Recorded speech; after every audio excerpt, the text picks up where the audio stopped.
Okay, folks, it's your buddy Mike Messier. Just saw Civil War. It's a nice sunny day. I've got the windows rolled down. We might have some wind, so bear with me. What if you actually had a bear with you, like a real live bear, and you said bear with me? Okay, Civil War, Kirsten Dunst, a bunch of other actors, some familiar faces. Good movie, worth seeing. Probably give it 4.25 out of 5. Should you go see it? I think you should. I would say across the board, people can see this movie. It's an important film. It's timely. It's about the U.S. going to war with itself in modern times, in kind of an alternate future, well, or even alternate present.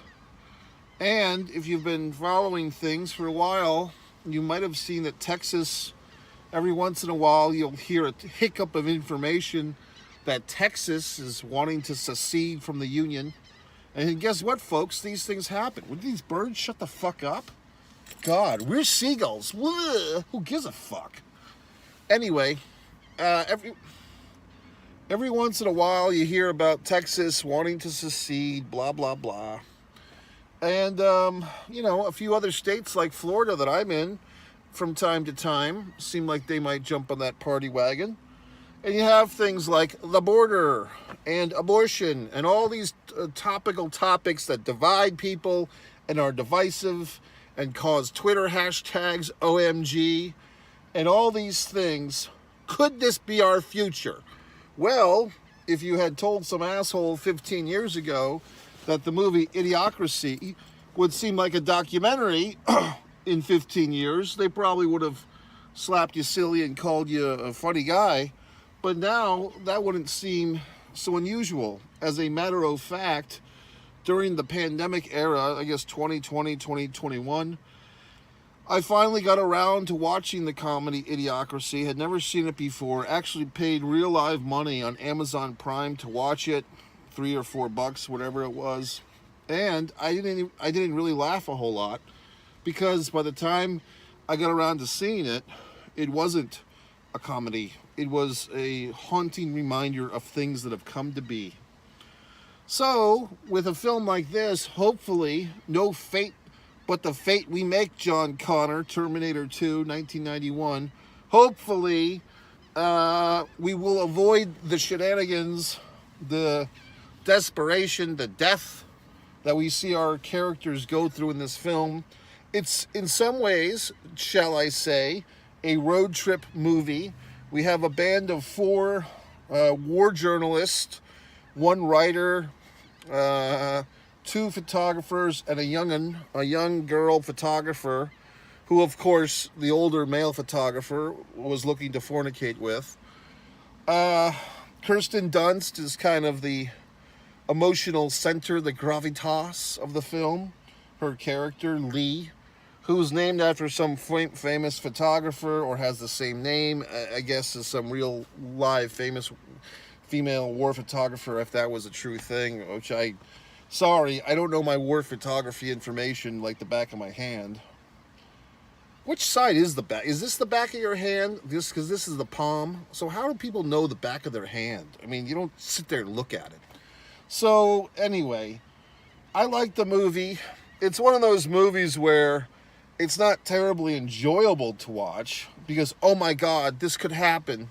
I mean, that's the point of this type of affair. This type of movie is to basically warn us into being kindler and gentler. Is it kinder or kindler? I think it's kindler. Trying to warn us that we should not let our differences divide us. We should allow our similarities to heal us. Heal our nation, oh Lord. So that's it. It's a message movie. But we do get to meet these war reporters, which is pretty interesting. Their minds and how their emotions work. Like, they're kind of addicted to the noise, so to speak. And you think about it, if you do think about it, real life war journalists are probably not too different from the people in this film. What an interesting profession, really. Because if you think about all the atrocities we've seen in war, with photography, with video. Someone's taking those pictures, someone's taking that video, and they're pretty close to the action, right? So, I suppose, or I guess, or whatever, that war journalists, press is supposed to have clemency in these times of conflict. The bad guys or the good guys are not supposed to shoot the press. They're supposed to be off limits, but we know that's not always the case now, do we? So obviously, it's a job.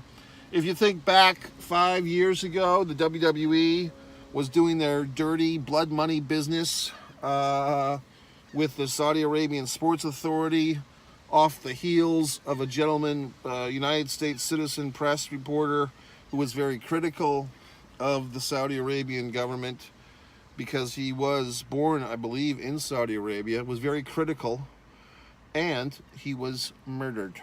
So the WWE and other companies had a lot of shit at the time, a lot of slack, because they had so much money invested over there, or a lot of their money, the Saudi Arabians, was invested in these U.S. companies, including WWE and other companies. And some companies left out of probably not out of moral obligations, but just feeling that was the best move to do money-wise. The WWE remained. UFC at the time, before they were part of the same TKO deal, I believe the UFC left Saudi Arabia, but they'll probably be back, So what can you say? I mean, basically you wake up in the morning, you just want to do your daily thing, you want to go to the Dollar Tree, buy some stuff.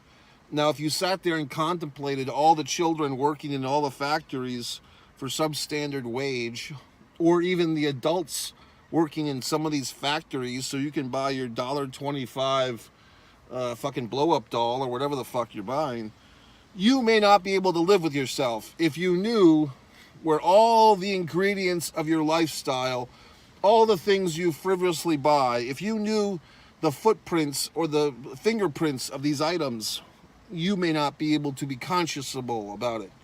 And we all struggle with that, or at least some of us do. But then you say, gee whiz, I'd rather just go to the movie and watch it. You know what I mean?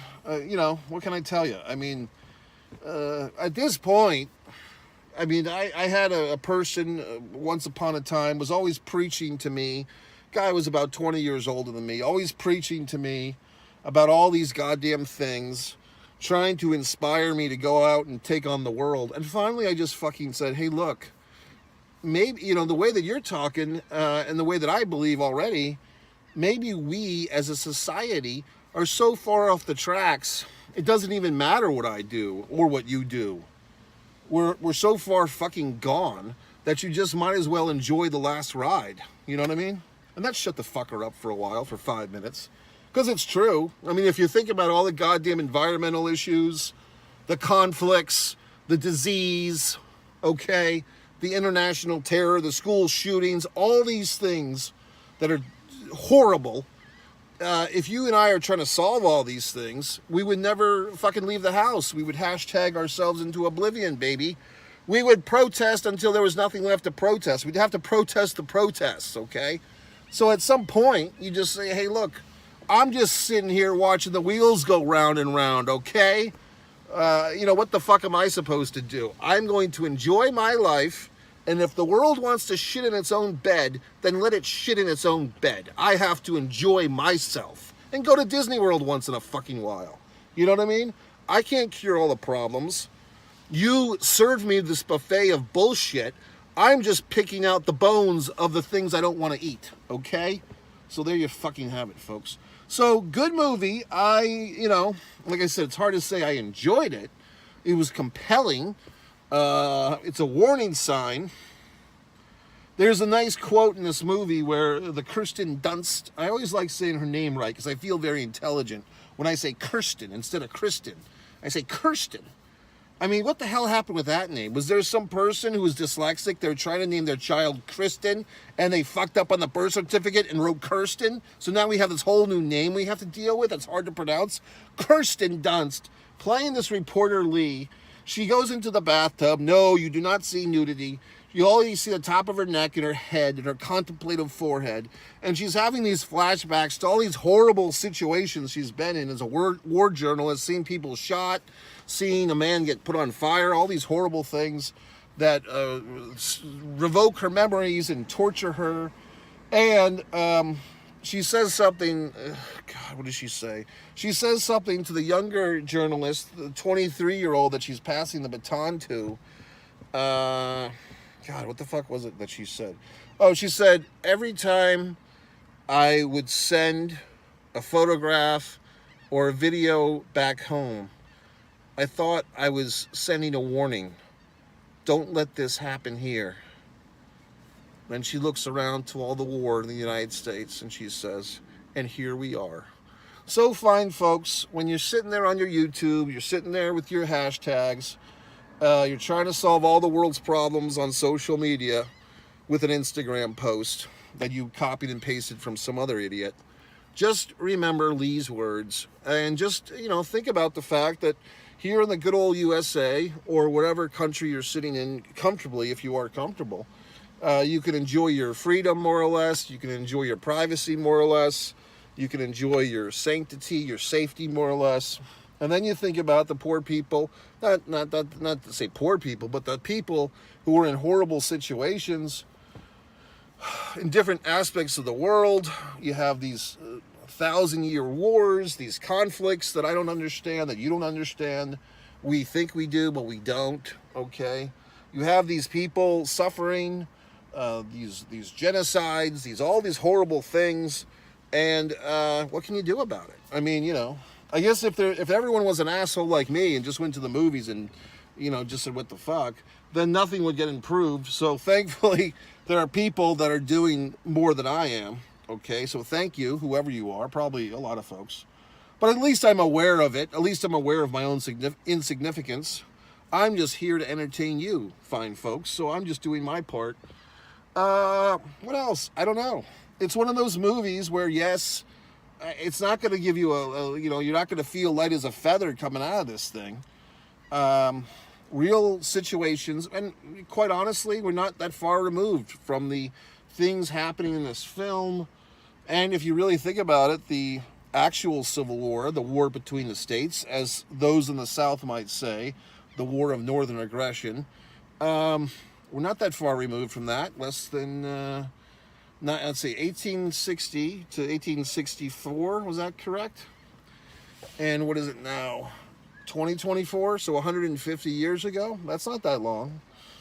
So what can you do?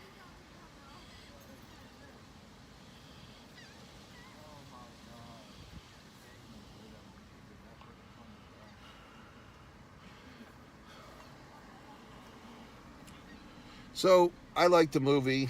I mean, I respect the movie. Yes, it's for what it is, and I think there's been a few movies like this before. Is this what you would call a dystopian film? Like a shitty world future.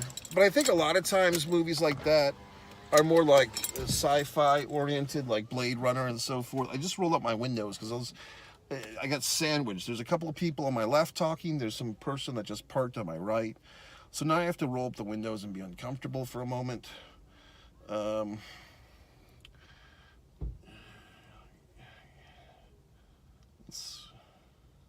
know what the worst thing is? I mean, it's not the worst thing. There's things that are worse. But one thing that I don't like is when you park your car and you're you're collecting your items, you're getting your game face on for whatever adventure, and you just want to park and get up and go, and then someone like on your left parks and they have like the fucking SUV or the family caravan, and then they get out and they've got the fucking kid in the back seat and the kiddie seat, or they've got several children or an elderly person, and it's like you have to sit there and wait for because you can't be the asshole and say, hey, hold on, family, you wait for me, I'm going to get my stuff out of the car. You have to wait for them now, and it's always longer than it should be. It's always some rigmarole. Now, luckily, I'm not in that situation right now. But I was just thinking about it, the inconveniences I go through. Okay, folks, so yes, go see Civil War. I saw it in Dolby Digital, wonderful. You're thinking, how can we get in touch with this guy, Mike Messier? How can we buy his books? How can we stand him on social? How can we buy his artwork? Go to MikeMessier.com. MikeMessier.com. Scroll to the bottom